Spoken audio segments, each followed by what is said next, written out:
Well, blessed Tuesday to you as we come to you with your daily encouragement. And we are at the bottom of page 61.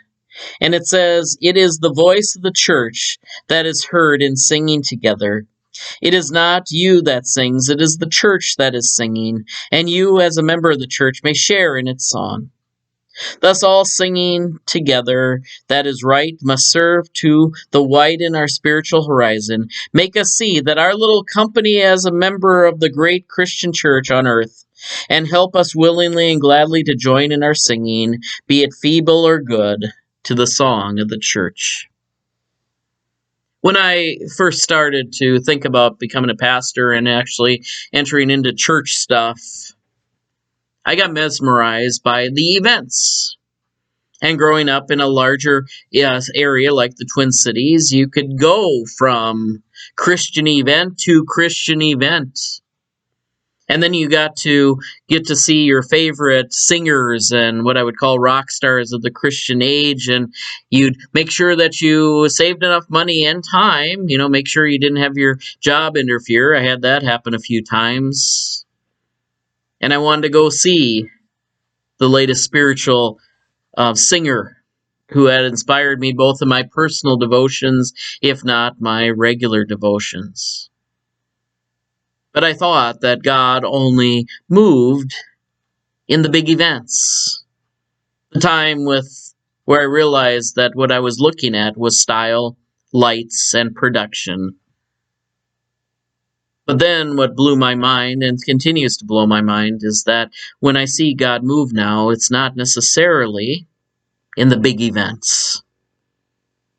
It's the time that each one of us take and turn our hearts toward God.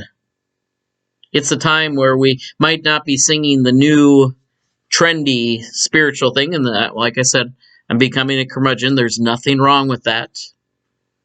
But where we focus on the great hymns of faith and see the Spirit move in regular ways, even at a very structured, liturgical type worship, God is there too.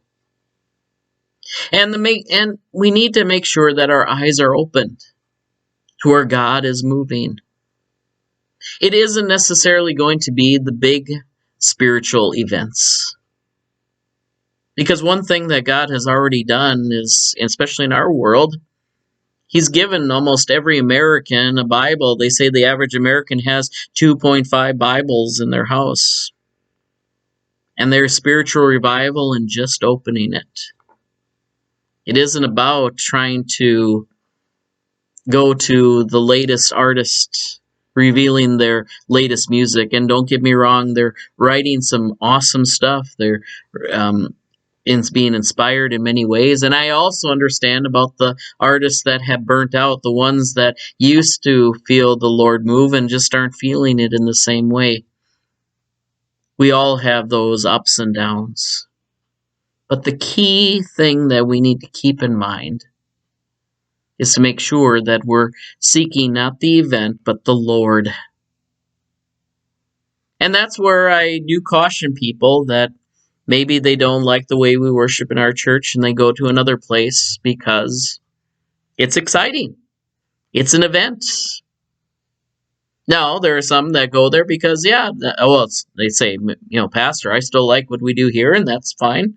But it's inspiring my spouse or my kids. And so I say, okay, well, that's something to consider. Although I've had the unfortunate thing because, I don't have that freedom anymore to do that. And I'm not complaining. I love my job. I love my church. I love doing the things. But sometimes I miss that freedom of going to those events because I'm obligated by other things to do the things that I'm doing. Of course, that's what happens when you become an adult, right? You don't get to do all the things you wish you did. And that's because we are a church together. And we all have our contributions to make to the church together. And while we have those little inspirational moments of events, We still, whether we are in a small group or in a large group, whether we are singing contemporary songs or traditional songs, we are participants in what is called the body of Christ, and it is for the body of Christ that we sing. So our song becomes the church's song. Just as I try to teach my confirmation students, especially our third year ones, about their faith story, there's going to be my faith story, and then there's going to be the church's faith story. And when we write a statement of faith, we show how the church's story and our story become one. And the same is with our worship. We become one because of who is drawing us together. One of the neatest books I had seen early on when I was a person who was interested in doing church things was called The Song. And I don't even remember who wrote it, but I just remembered thinking about that, was that we as individuals sing, but our whole goal in worship is to become part of the song. And the same goes with our testimonies. We all have our faith stories, but we want to be part of the story. In fact, the newsletter from my alma mater for seminary, Luther Seminary, the name of the magazine is called The Story.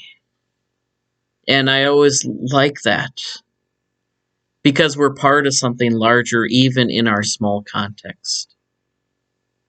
And so my odyssey has taken me from the big and eventful things that, we used to dream about going to all the time, to now just realizing, I like the move of the Spirit on our small context. Not everyone sees it. It's not as apparent. It is not about numbers and things, but it is about God showing up where 2 or 3 are gathered in His name. And with the way I'm oriented now, if it's only 2 or 3, I'm okay, because God's here. And I'm doing my song, my story, in the midst of God's song and God's story. And that's all that matters. God bless you today. We trust that these continue to be words of encouragement. Take care. God bless. We'll see you tomorrow.